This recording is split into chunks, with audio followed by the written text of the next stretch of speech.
Na ir štai čia ne čiaga. Nu, ta prasme jo. Čia čiaga ta, kur būna už 25 eurus.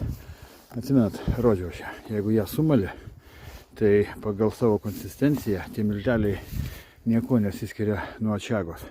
Tai jeigu dar įmaišysi ir tikros čiagos į šitą šūdą, tai niekas ir nesupras. Na taip ir atsiranda 25 eurų iš kilogramą. O, atrodo kaip čiaga.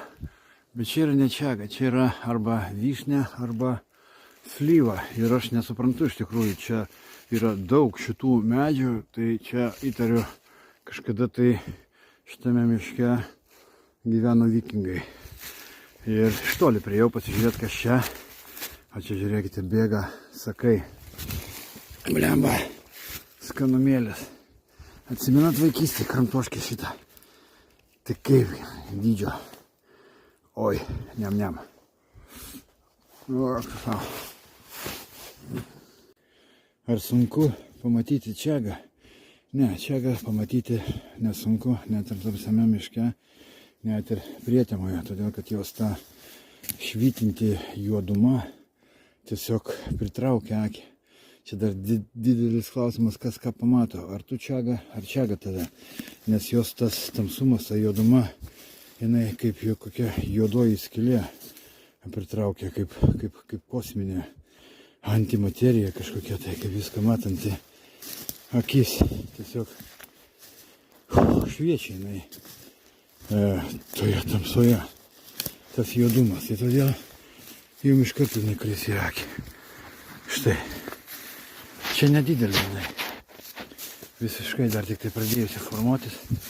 Man gal kokie tik tai 10 metų, gal 15. Tačiau reikia ją imti.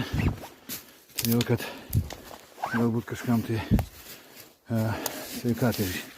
Gerai, pabandykime nuimti. O tai va, nusėjama.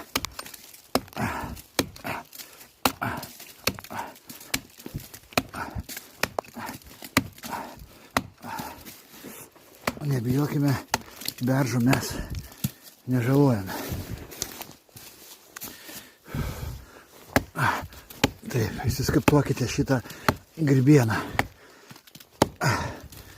Tai va, dabar reikia dar ką papasakoti.